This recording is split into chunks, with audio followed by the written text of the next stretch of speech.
Ang Syria ay nakakaranas ng matinding kaguluhan. Nagsimula ito noon pang 2011 na nagresulta sa malawakang pinsala sa infrastruktura, pagkawala ng buhay at pagkasira ng ekonomiya. Ano ang dahilan kung bakit ang bansa ay nauwi sa ganitong sitwasyon? Sama-sama natin alamin ang katotohanan kung bakit ang Syria ay dinapuan ng matinding kaguluhan. Bago natin ito ipagpatuloy, kung nais mo ng malulupit na usapan at karagdagang kaalaman na isasalpak mo sa iyong kokote, mangyaring sundan ang channel na ito sa pamamagitan ng pag-subscribe. Ang pangunahing dahilan kung bakit sila nagkakaganito. Una, Rebolusyong Syria. Ang kaguluhan ay nagsimula bilang bahagi ng Rebolusyong Arabo, kung saan ang mga protesta at demonstrasyon ay nagkalat sa buong bansa na ang sigaw ay iisa. Walang iba kundi baguhin ang pamahalaan ni Bashar al-Assad, sapagkat ang kagustuhan ng marami ay demokrasya. Ang mga Syrian ay nagprotesta laban sa diktadurang pamahalaan ni Assad na ipinaglalaban ang karapatang pantao at kalayaan sa pamamahayag. At ang isa pang reklamo na ang Syria ay may iba't ibang relihiyon at etnikong grupo tulad ng Sunni, Shia, Alawite at Kurdish. Ito ang dahilan kung bakit ang tensyon sa pagitan ng mga grupo ay nagdulot ng karahasan at kaguluhan sa bansa.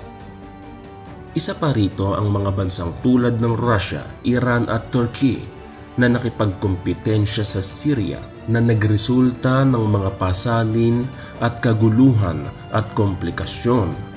Kasama pa rito ang ilang grupo na nakikipagtuligsaan sa gobyerno. Kaya ang epekto ng kanilang hindi matapos-tapos na salungatan ay una, pagkawala ng buhay, sapagkat tinatayang 500,000 hanggang 1,000,000 tao ang nasawi sa kaguluhan. Kasunod pa rito ay ang pagkasira ng mga infrastruktura. Ang mga lungsod tulad ng Aleppo, Damascus at Homs ay lubhang winasak dulot ng kanilang mga pagtatalo. Nagresulta ito ng pagkawala ng tirahan ng milyong-milyong tao, kaya ang iba'y tumuloy at mga naging refugees ng ilang mga bansa. Kaya nagdulot ang malawakang kaguluhan ng pagbagsak ng kanilang ekonomiya. Kaakibat nito ay kahirapan at gutom na nararanasan ng mga mamamayan. Tandaan, ang bawat bagay sa mundo ay may paliwanag. Nakaraan man o kasalukuyan, kung bubuksan mo ang iyong isipan ay mamamangha ka sa mga bagay na may misteryosong paliwanag.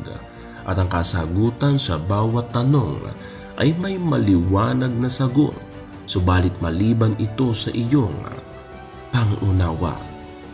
Walang nakakaalam ang kapalarang haharapin ng Syria sa mga susunod na kabanata ng kanilang bansa, subalit isa lang ang natitiyak: ang kaayusan at pagkakaisa ay malabong makamit kung pati ang gobyerno mismong dapat nagsasaayos ng lahat ay siya mismong isa sa mga sumisira nito.